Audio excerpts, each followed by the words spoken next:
애플리오의 2025년 3분기 실적. 와, 정말 좋아 보이는데요.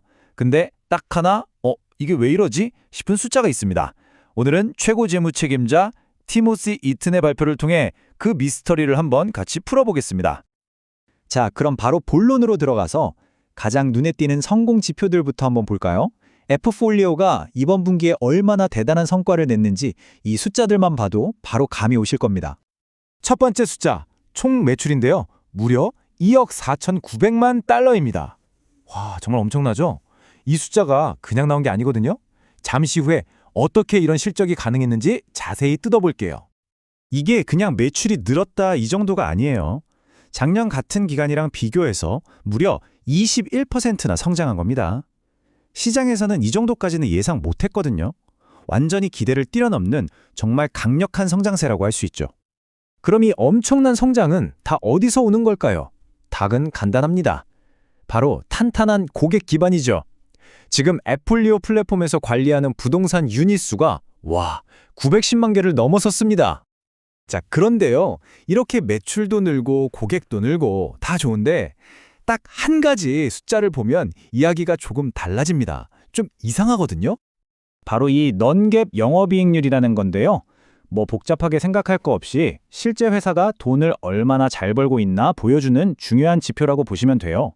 근데 이게 작년에는 거의 29%였는데 올해는 23.5%로 오히려 뚝 떨어진 겁니다. 이상하죠?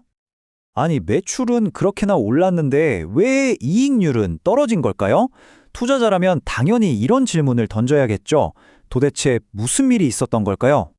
자, 그 이유가 정말 재밌습니다.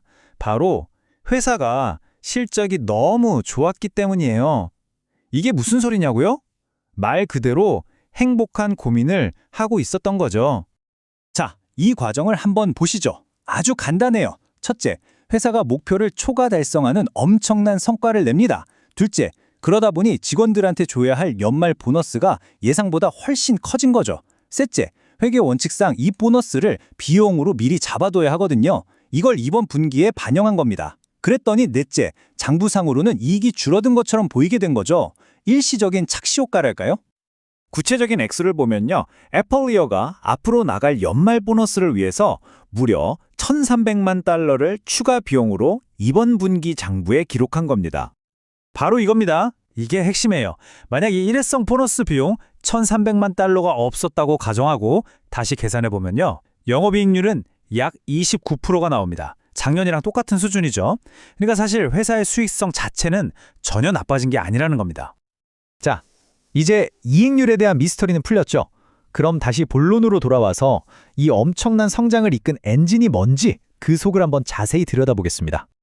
이번 분기 매출 2억 4,900만 달러는요, 크게 두 덩어리로 나눌 수 있습니다. 핵심 솔루션이랑 부가가치 서비스인데요. 보시는 것처럼 부가가치 서비스가 매출의 대부분을 차지하고 있죠. 먼저 핵심 솔루션, 이건 그러니까 매달 내는 플랫폼 구독료 같은 건데요. 이것만 해도 17%나 성장했어요.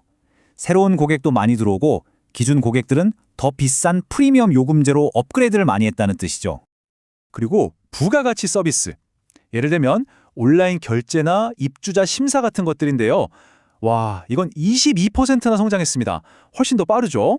이건 뭐 의미하냐면 고객들이 단순히 플랫폼을 쓰는 걸 넘어서 그 안에 다양한 기능들을 아주 깊이 있게 적극적으로 활용하고 있다는 증거입니다. 그럼 이 두 가지 매출 성장을 받쳐주는 가장 근본적인 힘은 뭘까요? 바로 이겁니다. 순수하게 고객 기반 자체가 커지고 있다는 거죠. 고객사 수도 그리고 그들이 관리하는 부동산 유닛 수도 작년보다 각각 7%씩 탄탄하게 성장했습니다. 펀더멘탈이 아주 튼튼하다는 신호죠. 자, 이렇게 3분기 실적이 좋았으니 올해 전체에 대한 전망도 당연히 바뀌었겠죠? 한번 볼까요? 역시나 CFO가 자신감을 내비치면서 연간 매출 전망치를 더 높여 잡았습니다. 이제 목표는 9억 4,500만에서 9억 5천만 달러 사이고요. 영업이익률은 아까 말했던 그 보너스 비용을 고려해서 23.5에서 24.5% 사이로 예상하고 있습니다. 올해 마무리가 아주 강력할 거라는 예고나 다름없죠. 자, 지금까지 여러 숫자를 살펴봤는데요. 그래서 이번 분기 실적 발표에서 우리가 딱 하나만 기억해야 한다면 그게 뭘까요? CFO인 티모시 이튼의 말에서 힌트를 얻을 수 있습니다. 이번 3분기 실적이 정말 자랑스럽다고 했죠. 핵심은 이거예요. 겉으로 보기에 이익률이 떨어진 것처럼 보였지만 사실 그게 바로 회사가 엄청나게 잘 나가고 있다는 증거였다는 거죠. 스스로 세운 목표마저 훌쩍 뛰어넘을 정도로요. 결국 이 모든 건 우리에게 아주 중요한 질문 하나를 던집니다. 지금 앱폴리오가 AI나 영업 쪽에 계속해서 공격적으로 투자하고 있거든요. 과연 이런 폭발적인 성장을 계속 이어가면서 장기적으로는 효율적인 운영까지 이 두 마리 토끼를 다 잡을 수 있을까요? 앞으로 계속 지켜봐야 할 포인트가 바로 이겁니다.